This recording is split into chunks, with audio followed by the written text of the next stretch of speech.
11,000 feet beneath the Southern Ocean, where sunlight has never reached and the pressure would crush a human body in seconds, something waits in the darkness. It doesn't swim, it doesn't chase, it simply waits, covered in thousands of microscopic hooks, each one a perfectly engineered trap. This is the death ball sponge, and it's rewriting everything we thought we knew about one of Earth's simplest life forms. In early 2025, the remotely operated vehicle, Digestion, descended into the blackness east of Montague Island in the South Sandwich Chain.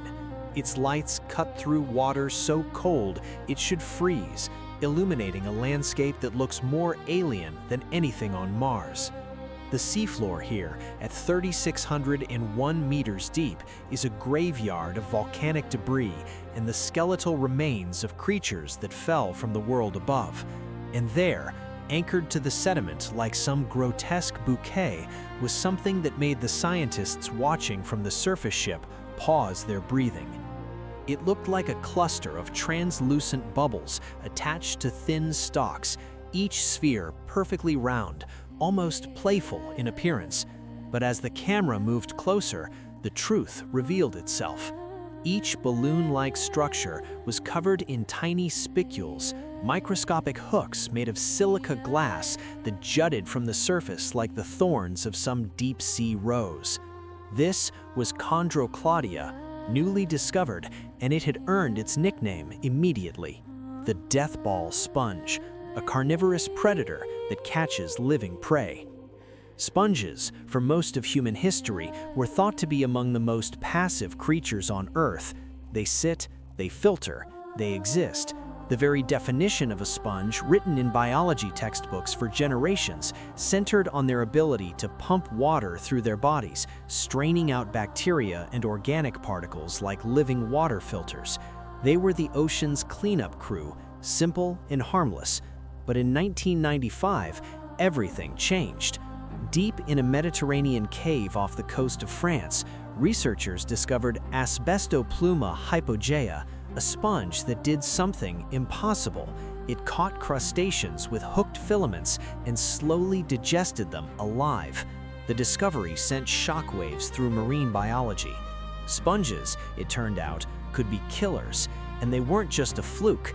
Within 2 decades, scientists had identified dozens of carnivorous species in the family Cladorhizidae, each one a predator adapted to the food-starved depths of the ocean.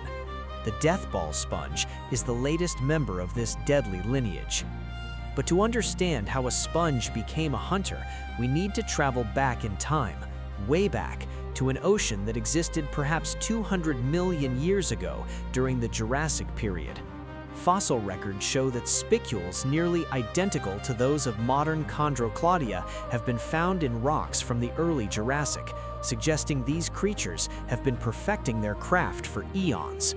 While dinosaurs walked the earth above, deep beneath the waves, these sponges were already evolving into something extraordinary. The key to their survival lies in their environment. The deep ocean is by any measure one of the most hostile planets on our planet. At 3,600 meters below the surface, the pressure reaches 360 atmospheres, equivalent to having 50 elephants standing on every square inch of your body. The temperature hovers just above freezing. There is no light, no photosynthesis, no easy food raining down from above. For most sponges, which rely on filtering tiny particles from water, this would be a death sentence. There simply aren't enough bacteria floating in the abyss to sustain life. So the ancestors of Chondrocladia did something radical. They abandoned the very system that defines what it means to be a sponge. They lost their aquiferous system, the network of channels and flagellated cells that pump water through their bodies. They stopped being passive. They became predators, and in doing so, they found a way to survive where others could not. The death ball sponge's appearance is both beautiful and horrifying. Picture several transparent spheres, each about the size of a ping-pong ball, mounted on slender stalks that rise from a root-like structure called a rhizoid. The rhizoid burrows into the soft mud of the seafloor, anchoring the sponge against the slow, cold currents that drift through the abyss. From this anchor, multiple stalks extend upward, each ending in one of those spherical traps. Under a microscope, the surface of each sphere reveals its true nature. It's covered in anicicala spicules, microscopic structures shaped like tiny grappling hooks.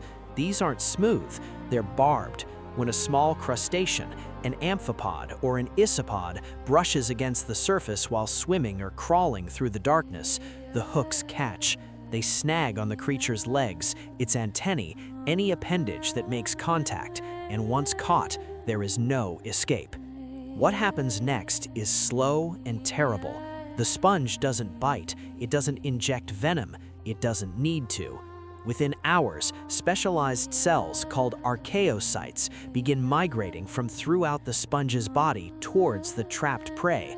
They swarm the victim like microscopic soldiers converging on the catch. These cells release digestive enzymes that break down the prey's tissues externally. The process is methodical. The prey's body is slowly dissolved and absorbed through the sponge's surface, cell by cell, over the course of 8 to 10 days. During this time, the sponge undergoes a remarkable transformation. Studies of related carnivorous species show that when a sponge captures prey, it can change shape dramatically.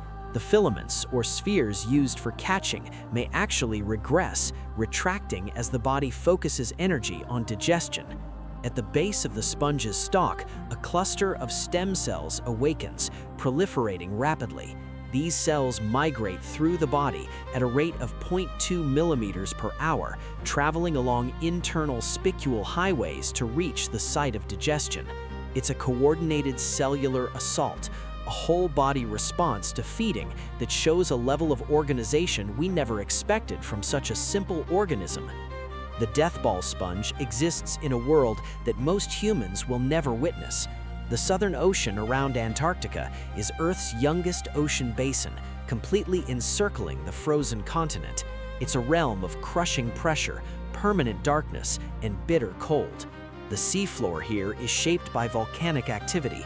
Hydrothermal vents spew superheated water into the frigid depths, creating oases of warmth where chemosynthetic bacteria form the base of food chains, independent of the sun.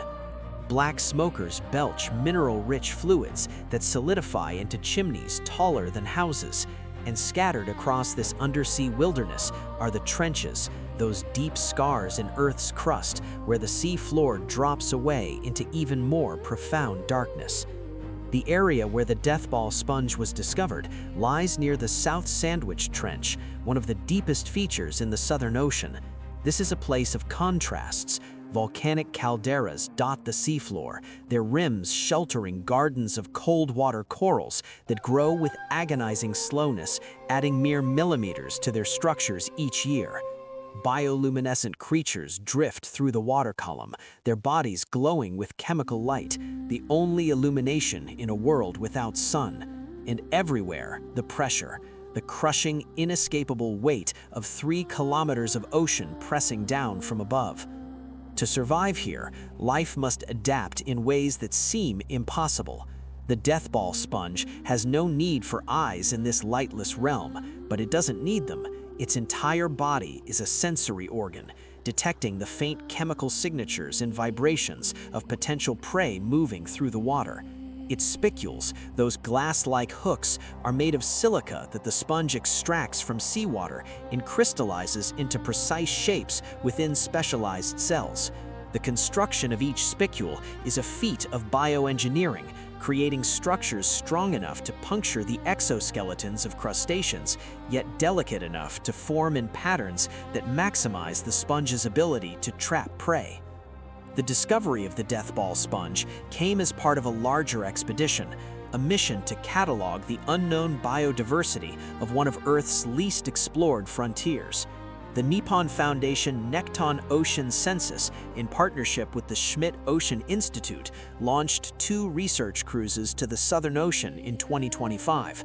The expeditions were exercises in exploration at the edge of human capability. The ship Falkor operated in seas so remote that at times the closest humans were aboard the International Space Station orbiting overhead. The remotely operated vehicle, Sebastian, served as humanity's eyes in the abyss. Tethered to the surface by an umbilical cable carrying power and data, the ROV descended day after day into the darkness, its high-definition cameras recording everything. The scientists aboard Falkor watched in real time as the vehicle explored volcanic craters, surveyed the walls of underwater trenches, and hovered over seafloor habitats that had never been seen before. They collected specimens with mechanical arms, gently plucking creatures from the mud and placing them in specialized containers that maintained the crushing pressure as they were brought to the surface. Among the discoveries were 30 previously unknown species,